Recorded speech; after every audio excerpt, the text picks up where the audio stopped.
And that's where we're keeping our focus this morning. And we have joining us from our Abuja studios, a professor of criminology and sociology of law, University of Jos, Professor Etamibi Alemika. Thank you so much indeed for joining us on Sunrise Daily this morning.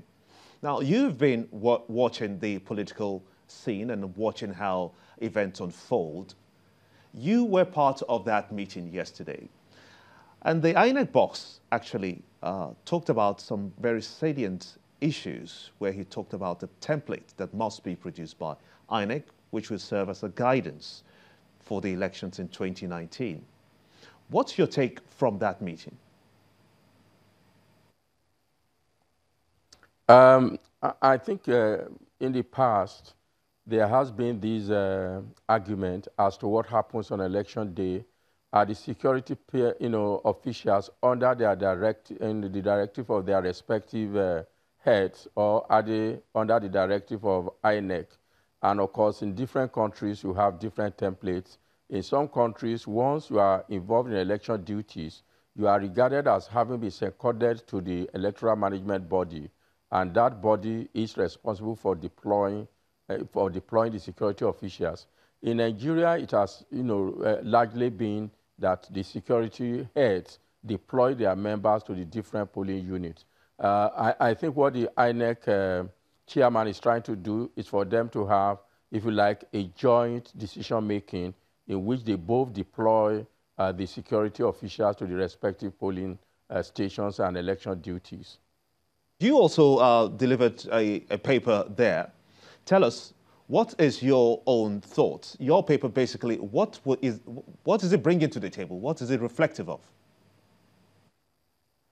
The summit is on securing elections in 2019. That is on electoral security. And my paper first was to discuss the value of elections in democracy, what election represent in a democratic society. For example, you have in our constitution, it says that power derived from the people are sovereign. How is that done?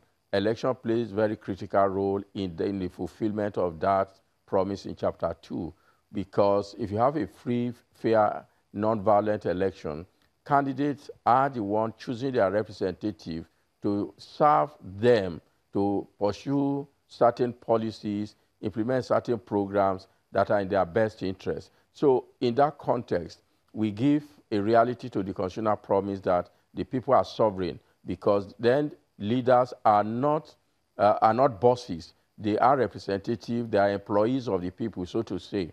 So we need to understand that fundamental importance of election in the democratic system. So it gives credit to that proposition. The second value of election in democracy is the promise of equality of citizens.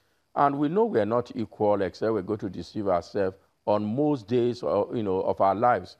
But on moments where we go into the election and then into the polling booth, we have one card, one vote, every citizen, whether you are a president, whether you are a laborer, whether you are unemployed. And again, that is the only time that the equality of citizens is given concrete expression. If this is so important, that is, in a democracy, citizens are able to participate in the political process, they are able to choose their leader, political parties are able to compete. These are the critical elements of electoral process in a democracy. If election is impaired, it means that these three fundamental elements of democracy is also impaired.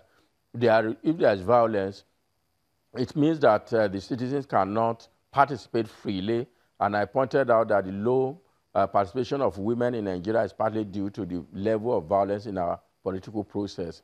So they can't participate in the political process. They also cannot have free choice, because we talk about your vote counting. When there is marked violence, of course, your vote will not count. And thirdly, when there is violence, major political parties are not able to have free competition, because those that are able to mobilize more violence are likely to be the ones that will be able to achieve success in electoral poll. So basically, it's to connect the link between democratic ethos, especially as it relates to citizenship on one hand, and then how electoral violence impair that quality of citizenship. Then the second part was to bring together what can the different multi-stakeholders play in ensuring violence-free election. So we start, for example, from government in power. The government is responsible for implementation of state policies. And of course, it involves equipping and then resourcing election. If it does that without partiality, of course, there is less likely the possibility of violence. Legislators need to have a law that reflects democratic practice and not create loopholes that can be exploited by them to continue to stay in power. Then, of course, the security agencies themselves have various roles. Prof, yeah. if you let me just come in here, because there are fundamental issues in our political growth. And looking at the primaries, for instance, that just happened, some states had got issues, some came up with parallel candidates, some were outrightly not even participating, some tried to boycott the process. Does this in any way show you, or is it reflective of the dangers that lie ahead when you consider, on the second hand, that we've had reports of 20 states in the country that may face electoral violence in 2019?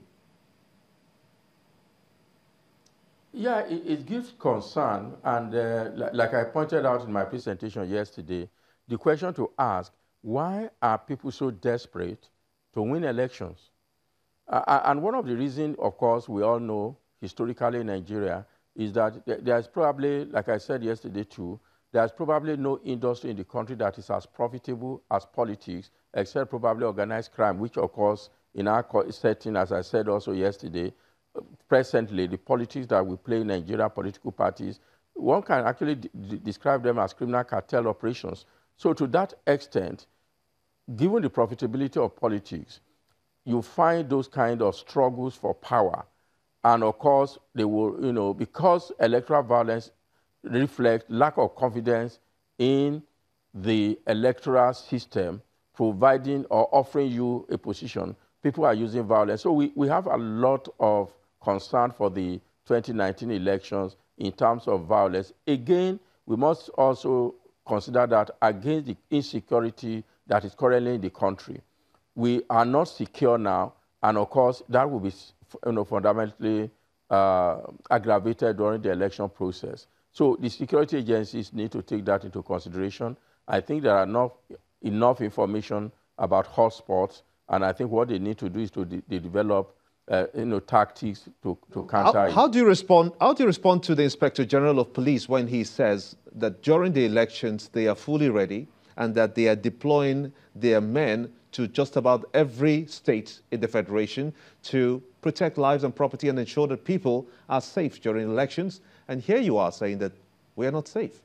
How do you reconcile that? Well, as